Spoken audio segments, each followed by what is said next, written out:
Part 10, Lara. Guys, ramdam nyo ba ang tensyon? Parang sabog na bulkan na eksena sa Megawide. Akala natin matatapos ng lahat sa pag-iwan ni Calix kay Lara ng mismong birthday nito.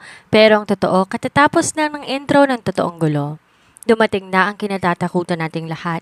Ang babaeng bumasag sa puso ni Calix noon at ngayon handa nang bawiin ng lahat.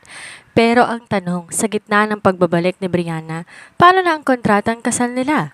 Sa episode na to, masasaksihan natin ang banggaan ng past at present. Isang matapang na Lara ang haharap sa hamon at isang Calix na tila naguguluhan ng puso. Magiging martir ba ulit ang ating bida o ito na ang panahon para lumaban siya? Durog ang puso pero buo ang loob. Samahan niyo akong pasukin ang gusot na ito. Simulan na natin. Tulala si Lara sa table na hindi nagalaw ang pagkain. Nakatitig lamang siya sa cake. Sa gitna ng katahimikan, biglang tumunog ang cellphone niya. Tumatawag si Maya, ang kanyang kapatid. Ate, umuwi ka dito, dali. Anitong ibinaba agad ang tawag kahit hindi pa siya nakakasagot. Napakunot ang noon niya, may kaba sa dibdib. Nasa likod ng tinig ni Maya ang tila pagmamadali at tensyon. Baka may nangyari kay nanay o kay tatay. Pagdating sa harap ng bahay nila, halos napatakbo siya sa gate. Saktong pagbukas niya ng pintuan ng bahay nila, nadinig niya ang sabay-sabay na pagbati. Happy birthday, Lara! Pagbukas ng pinto, bumulaga sa kanya ang mga lobo, banderitas, handang pagkain sa mesa at mga pamilyar na mukha. Si Tatay Sandro na masayang nakangiti habang nakaupo pa sa wheelchair. Si Nanay Mel na nasa likod ng ama. Si Maya na may hawak na cake. Si Jessa may hawak na cellphone para mag-video. Nagulat pa siya na makita si Santiago na may dalang bulaklak. Napasinghap siya, natigilan. Hindi niya inaasahan ng birthday party na ito kaya hindi niya napigilan ang lumuha sa saya.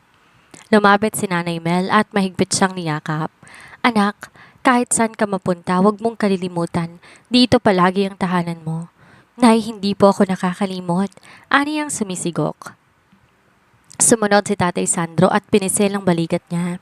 Masaya kami para sa iyo, anak. Proud na proud kami na malayo nang narating mo. Alam namin ang sakripisyo mo para sa pamilya. Pasensya ka na at nagkasakit ang tatay mo. Babawi ako kapag gumaling na ako. Tay naman, lalo kong naiiyak. Para sa inyo po ang pagsisikap ko. Gusto ko po kayong iahon sa hirap. Lumapit si Maya at mumulong. Happy birthday, ate. Wish ko mag-asawa ka na. Hindi ka na bumabata. Nakakahiyang maunahan pa kita. Natawa siya. Iniabot ni Santiago ang bulaklak sa kanya. May inabot din tong gift box. Ngumiti siya at sa unang pagkakataon sa buong araw, nakaramdam siya ng tunay na kasiyahan. Sa harap ng pamilya at mga kaibigan, muli niyang naramdaman ang tunay na pagmamahal. Hindi naman pala siya nag-iisa. Masyado lang siyang nag-focus sa isang tao. At sa kabila ng sakit na iniwan ni Calix, nandito ang mga taong buo ang pagmamahal sa kanya. Nagpatuloy ang salo-salo nila. Habang masigla ang kwentuhan sa paligid ng hapagkainan, tahimik siyang kumakain. Pero may ngiti sa labi, ramdam ang pagmamahal ng pamilya, kahit may bahid pa rin ang kirot sa puso. Oh anak, nasan nga pala si Calix? Akala ko ba nobyo mo na siya? Napaatras siya ng bahagya at napatingin sa kanyang plato. Biglang bumilis ang tibok ng puso niya. Alam niya hindi itong tamang oras para sabihing iniwan siya nito sa gitna ng birthday dinner. May biglaan lang siyang lakad, tay. May business meeting sa airport. May sinundo siyang investor. Ha? Investor? Pero kaalawan mo. I-message mo at baka pwede siyang sumunod. Alam po niya at saka bumawi naman po siya kanina eh. Dinala niya ako sa mamahaling restaurant. Teka, kantahan ko muna kayo. Ana Jessa na pumipindot na sa video okay. Salamat sa inyo. Kayo talaga ang totoong regalo sa akin ngayong birthday ko. Aniyang pansamantalang nalimutan ang pait ng gabing iyon. Nakaupo si Lara at Santiago sa lumang swing sa may hardin sa likod ng bahay nila. Ang malamig na simoy ng hangin ay tila nakakatulong sa pagpapagaan ng bigat sa kanyang dibdib. Lara, may itatanong sana ako sa'yo. Napatingin siya sa binata. Bahagyang nagtaka ngunit handang makinig. Happy birthday, Lara. Gusto ko lang malaman mo na masaya ako at nagkita tayong muli. At nakahanda ako maghintay hanggang sa matapos ang kasunduang pinanamahan mo. Tumigil ang swing sa paggalaw, natahimik siya. At dahil ayaw niyang paasahin to, mas pinili niyang maging tapat. Santi, salamat. Sobrang salamat sa atensyong binibigay mo pero hindi ko kayang suklian. Dahil ba kay Calix? Tumango siya at kahit may lungkot sa mga mata, hindi siya umiwas ng tingin. Oo, alam kong hindi niya ako mahal pero siya ang mahal ko. Ayoko maging unfair sa'yo. Para sa akin, isa kang mabuting kaibigan. Sa ngayon, tatanggapin kong friendship mo pero uulitin ko. Maghihintay ako. Pagbukas pa lang ng malaking pintuan ng mansyon, agad na sumulyap siya sa wall clock, 11:04 p.m.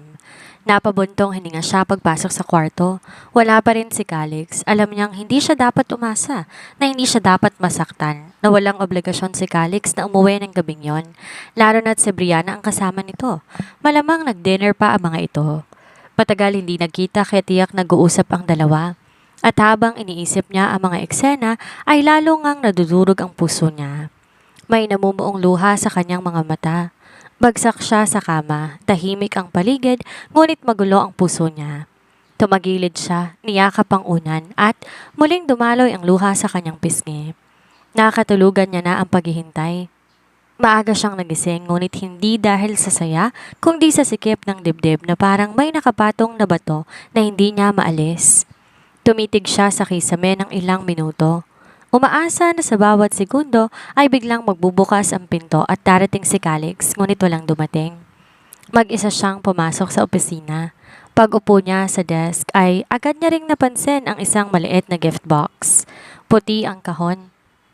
At may eleganteng ribbon ay ang pangalan at nakasulat sa ibabaw. Bahagya siyang napangiti. Bumabawi naman si Calix. Mabilis niyang binuksan ito at nagtagpuan ng isang napakagandang wristwatch. Klase, simple ang estilo na gusto niya. Hawak pa lamang niya ito, nangingilid na ang luha niya sa tuwa. Agad niya itong sinuot. Baka ito na ang paraan ni Calix ng paghingi ng tawad sa pag-iwan sa kanya ng restaurant. Sakto naman bumuka sa elevator at lumabas si Calix. Agad siyang tumayo at ngumiti. Ang dali niyang bumigay. Salamat sa regalo, Calix. Ang ganda ng relo. Sinusukat ko na nga, tingnan mo. Anong sinasabi mo? Kumunot ang noo ng binata. Yung regalo sa desk ko, eto, suot ko na. Hindi pa man siya natatapos, agad na nagsalita si Calix. Malamig at may halong inis. Huwag kang mag-assume, Lara. Hindi ako nagbigay niyan. Ha? Sino? Sabay na patingin sa Calix sa likuran niya. Kusan papalapit si Santiago. Lara, nakita mo na pala. Sakto bang size sa'yo? Santi, anong ginagawa mo dito? We have a meeting. May mga dapat lang i-polish sa planning. Akala ko lawyer mong pupunta, Mr. Aquino. Ani Calix. Well, may oras ako today at gusto ko na ding idaan ang regalo ko para kay Lara. Tumangutango si Calix at dire-diretso pumasok sa opisina nito at mariing sinara ang pinto. Napayuko siya. Ang kaninang tuwa biglang naglaho. Parang tinangay na isang iglap ng malamig na hangin ang katotohanan. Tumitig siya sa relong suot. Magandang regalo pero hindi mula sa taong gusto niyang magbigay. Santi, maraming salamat. Kagabi may regalo kang bag tapos ngayon relo naman. Mukhang mahal ang mga regalo mo. Mas mahal kita. Anitong himig nagbibiro na kinorting puso pa ang dalawang kamay. Natawang naiiling na lamang siya. Start na ng meeting mo, baka malate ka. Pasimpleng taboy niya dito. Okay, see you later. Pinipilit ni Larang pinagpatuloy ang araw sa trabaho. Nakatitig siya sa monitor ngunit di naman gumagalaw ang kamay niya sa keyboard. Di niya namalayan ang paglapit ni Santiago. Tahimik tong sumilip sa cubicle niya at marahang kumatok sa divider. Lunch time na. Tara, kain tayo? Napatingin siya dito. Sige, pero sa kantin na lang tayo. Masarap ang pagkain doon. Okay, sige nga nang matikman ko. Sa amin kasi, hindi libre ang food kundi nagbibigay ako ng meal allowance para pwedeng bumili ang empleyado ng pagkain kahit saan nila gusto. That's a good idea. Teka, mukhang dapat ako magdidikit sa'yo at kumuha ng ideas na pwedeng i-apply dito sa Megawide. Biro niya. Bakit? Ikaw ba ang may-ari ng kumpanya? Baka nakakalimutan mo, assistant ka lang. Sabay na napalingon sila ni Santiago sa pinanggalingan ng tinig ni Calix. Madilim ang anyong papalapit. Kung ibang tao ang nagsabi sa kanya hindi masakit, pero nagmula to sa lalaking pinakamamahal niya kaya tumugo ang puso niya. Mr. Toledo, wag kang palaging seryoso. Kung kilala mo si Lara, it's a joke. Walang aagaw ng kumpanya mo. Tara na sa kantin. Sige, Calix, aasikasuhin ko lang ang bisita natin. Ani ang hinila na si Santiago bago palalong uminit ang ulo ng boss. Marami-rami ang tao sa kantin, typical tuwing lunch break. Nasa isang gilid sila ng mesa, medyo mas tago, ngunit di pa rin ligtas sa mga tsismosang matang palaging alerto. Habang kumakain sila, tahimik siya. Si Santiago, panay ang kwento, panay ang pagbibida ng mga funny fails ng ibang department para lang mapatawa siya. At na-appreciate niya ang kaibigan. Tama ng patawa mo, sumasakit ang tiyan ko. Bakit parang lahat ng kwento mo gusto mong patawanin ako? Wala lang, gusto lang kitang pasayahin. Feeling ko kasi masyado kang stress. Bakit kasi ayaw mo pang tanggapin ang offer ko sa'yo? Sa Aquino Group ka na lang magtrabaho. Akala ko, Mr. Aquino, meeting lang pinunta mo dito. Ba't parang gusto mong piratahin ang pinakamagaling kong assistant? Well, hindi ko itatanggi na gusto kong kunin si Lara bilang assistant. I'm sorry, Lara will never leave this company. Napansin agad sila na ibang mga empleyado. Nagsimula na ang bulungan. Calix, nagbibiro lang si Santi. Tsaka kahit sino pang may offer, hindi ako alis sa tabi mo. See, Mr. Aquino, namili na si Lara at hindi ka ang pinili niya. Nagbabago ang desisyon ng tao kaya huwag kang pakasiguro. Tumayo na siya bago pa ako sandumako ang usapan ng dalawa. Calix, tara. Papakita ko ang bagong kontrata na dapat mong pirmahan. Santi, ingat pag-uwi. At salamat ulit sa regalo. Baling niya sa kaibigan at hinila na si Calix. Pagkatapos ng awkward na lunch sa kantin, nagbalik na siya sa kanyang desk at dinala kay Calix ang mga bagong kontrata na dapat itong pirmahan. Napakasaya mo kanina sa lunch. Anong problema sa lunch? Ano yung nakakunot ang noo? Wala. Wala namang problema kung makikipaglandian ka sa iba kahit alam ng lahat na asawa ka ng CEO. Excuse me, landian? Santiago is my friend. Friend? Tigilan mo ako. Alam mong may gusto sa'yo ng tao, nilalapitan mo pa. Hindi ko siya nilalapitan. Business partner natin, alangan namang bastusin ko yung tao. Teka lang, ba't parang ikaw ang galit? Hindi ba't dapat akong may karapatang magalit? Ikaw tong hindi umuwi kagabi. Ikaw tong biglang iniwan ako sa restaurant nung birthday ko dahil tinawagan ka ni Brianna tapos ako ngayon ang sinisita mo? Anong ginawa niyo magdamag ni Brianna? Aniyang dire-diretso at humalagpos ang damdamin. Sinisita mo ba ako? Lara, nakakalimutan mo na ba kung sino ka at kung sino ko? Ay, sorry. Nakalimutan ko, wala nga pala akong karapatan. Sabi mo nga, 6 na buwan lang to. Tinalikuran niya to at bumalik sa cubicle. Hindi niya alam kung matatawa siya o iiyak, ngunit nang gagalaiti siya. Napansin niyang may mga bagong mukha sa lobby, may ilang tagong ta-HR na abalang-abala sa orientation ng mga bagong hire. Bes, ayun si Brianna. Si Brianna? Teka, anong ginagawa ng isang modelo sa kumpanya nilang Real Estate and Construction? Oo, ex ni Boss Calix, and guess what? Officially hired na raw bilang head ng marketing department. Napatingin si Lara sa direksyong tinuturo ni Jessa. Nasa gitna ng grupo si Brianna nakikipagkamay sa mga senior staff. Maganda itong talaga. Ilang saglit pa bumukas sa elevator at mula rito lumabas si Calix. Iba ang ngiti nito na makita si Brianna. Sana ganong klaseng ngiti din ang ibigay sa kanya ng boss. Brianna, welcome to Megawide. Ani Calix na yumakap sa dalaga. Thanks, Calix. I'm excited to be working with you again. Di nakalampas sa mata niya ang sulyapang iyon. Puno ng damdamin. Muling kumirot ang kanyang puso. Dumiretso si Calix at Brianna sa executive office. Naiwan si Lara, nakatitig sa kanilang likuran. Ba't kaya parang di lang ba sa trabahong pagbabalik niya? Tsaka oo, graduate daw ng marketing pero itong unang job niya, head agad? Good luck sa department nila. Bulong ni Jessa. Shh, baka may makarinig sa'yo. Biruin mo, iniwan sa harap ng altar pero pinatawad pa din. Huwag na nating pakialaman, mahal niya kaya ganun. Hoy, di mo ba ipaglalaban ng asawa mo? Alam mong hindi totoo ang relasyon namin eh. Ano bang laban ko sa first love? Tsaka ngayon ko lang ulit nakitang ganyan kasigla si Calix. Ay, martir. Bes, hindi ka ba nasasaktan? Nasasaktan? Ani ang nangangilid na ang luha sa mga mata. Ayos nang nagkaroon ako ng chance mahalin siya. Dati sa panaginip ko lang siya nakakalapit, ngayon sa tunay na buhay na. Alam ko naman, walang patutunguhan yung ilusyon ko. Tama lang na nagbalik na si Brianna. Aniyang kumurap upang awatin ang pagpatak ng luha.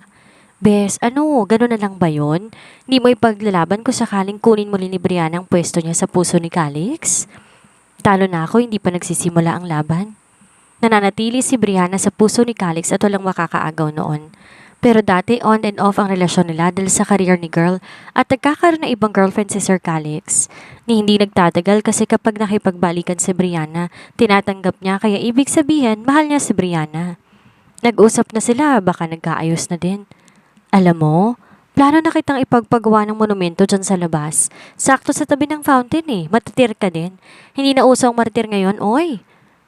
Masaya na ako kung saan siya masaya. Naiiling na lumayo na ang kaibigan sa kanya. Mainit ang araw pero mas mainit ang tensyon sa loob ng conference room kung saan gaganapin ang marketing orientation para sa bagong department head at iba pang bagong hires. Nauna si Lara dala ang mga report folders, handa na sa meeting. Tahimik ang buong silid, tanging tunog ng aircon at papel ang maririnig. Makalipas ang ilang minuto, bumukas ang pinto. Pumasok si Brianna, malakas ang dating. Naka-corporate black suit at nakataas sa isang kilay nang magtama ang kanilang mga mata. Oh, ikaw palang assistant ni Calix na ginawang substitute bride. I'm his executive assistant. Welcome sa Megawide. Aniyang nakangiti. Tahimik na lumapit si Brianna. Nilapag ang laptop sa mesa. Nagtagpo ang tingin nila.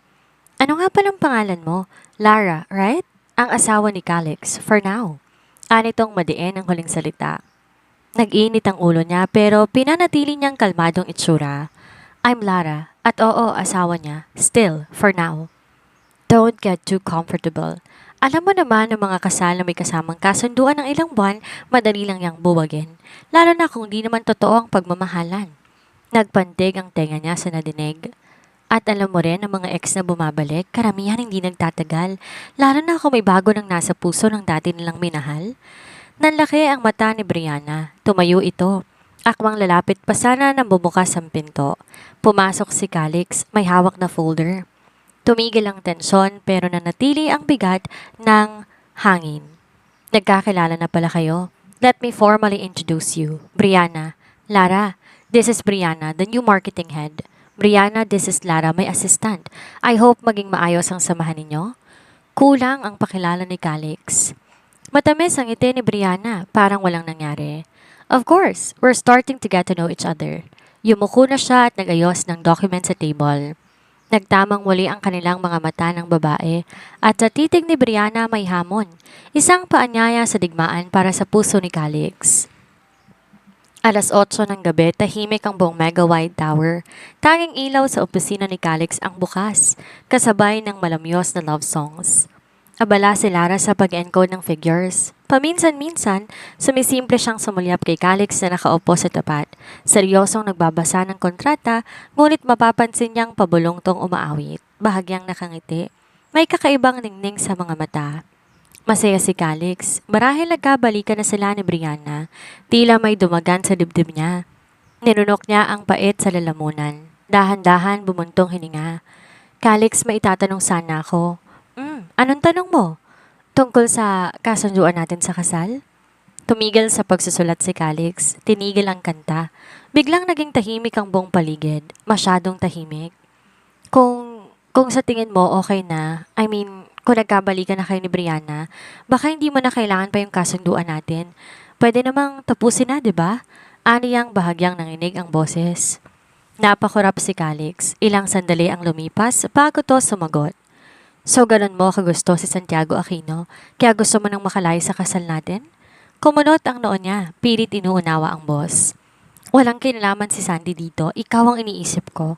Kasi mukhang masaya ka na ulit. Kanina pa kita nakikitang umingiti at ayoko lang maging sagabal kung may plano kayong magbalikan ni Brianna. Alam mong hindi tayo pwedeng maghiwalay kahit pa gusto ko.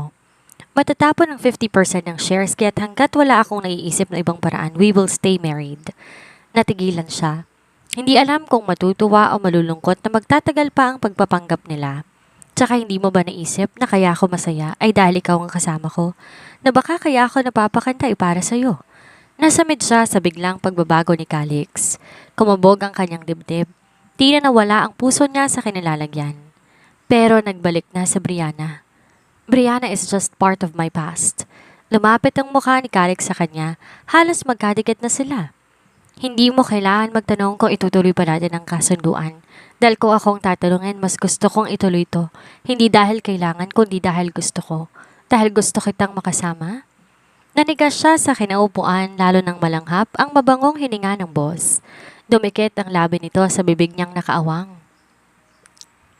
Grabe, nakahinga na ba kayo ng maluwag? Dahil ako hindi. Yung eksena sa huli, yung kaba, yung pagkalito at yung simpleng mga salitang gusto kitang makasama ni Calix. Totoo ba yun? O panibagong pampagulo lang sa isip ni Lara? Nakakainis man ang pagiging martir minsan, hindi natin maikakaila na ang pag-ibig kahit kaano kasakit at may kakayahang magpalambot sa pinakamatigas na puso. Ngayong gabi may mahalaga tayong aral na dapat baunin. Hindi lahat ng bumabalik karapat-dapat tanggapin at hindi lahat ng kasalukuyang nararamdaman ay dapat agad na bitawan. Minsan, kailangan natin maging matapang na itanong ang bakit, hindi para manakit, kundi para protektahan ang sarili nating dignidad. Sa gitna ng gulo, ang katotohanan ang natatanging sandata na magpapalaya sa atin. Ano sa tingin nyo? Pinaglalaroan lang ba ni Calix ang nararamdaman ni Lara o seryoso na talaga siya? I-comment nyo na yan at huwag kalimutang i-like ang video na ito. Hanggang sa susunod na yugto, magpakatatag kayo at laging tandaan, hindi ka lang basta assistant sa sarili mong buhay, ikaw ang bida. Mahal ko kayo, ako po si Miss Sandra. Maraming salamat po.